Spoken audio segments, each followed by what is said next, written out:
Hello అండి. ఇవి బియ్యపిండి వడియాలండి. ఈ ప్రాసెస్ విధానము అంతా నేను ముందు వీడియోలో చూపించాను. ఇవి ఆరిపోయిన తర్వాత ఎలా ఒలుచుకోవాలనేది ఇప్పుడు ఈ వీడియోలో అప్లోడ్ చేస్తున్నాను. మీరందరూ వీడియోని స్కిప్ చేయకుండా చివరి వరకు చూడండి.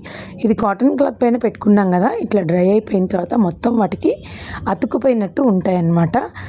వెనక్కి తిప్పి క్లాత్ కొంచెం వాటర్ కనుక స్ప్రింకిల్ చేసినట్లయితే వాటంతటా అవే ఇలా ఊడిపోయి వచ్చేస్తాయి. క్లాత్ని కొంచెం రెండు చేతులతో గట్టిగా లాగి కనుక ఇలా పుచ్చుకున్నట్లయితే వడియాలు వాటంతట అవే విడిపోయి వచ్చేస్తాయి. కాబట్టి ఈ ప్రాసెస్ తోటి మనం బియ్యపిండి వడియాలు అనేది ఈజీగా ఒలిచేసుకోవచ్చు. మరి మీరు అందరూ కూడా ఇలాంటి వడియాలు ట్రై చేస్తారని నేను ఈ వీడియోని అప్లోడ్ చేయడం జరిగిందండి. అలా ఒలుచుకున్న తర్వాత మళ్ళీ వీటిని ఎండలో పెట్టుకోవాలి ఒకసారి, ఎందుకంటే మనం వాటర్ చల్లాం కదా, కాబట్టి కొంచెం తడి అనేది ఉంటుంది కనుక వీటన్నిటిని ఎండలో పెట్టుకోవాలి.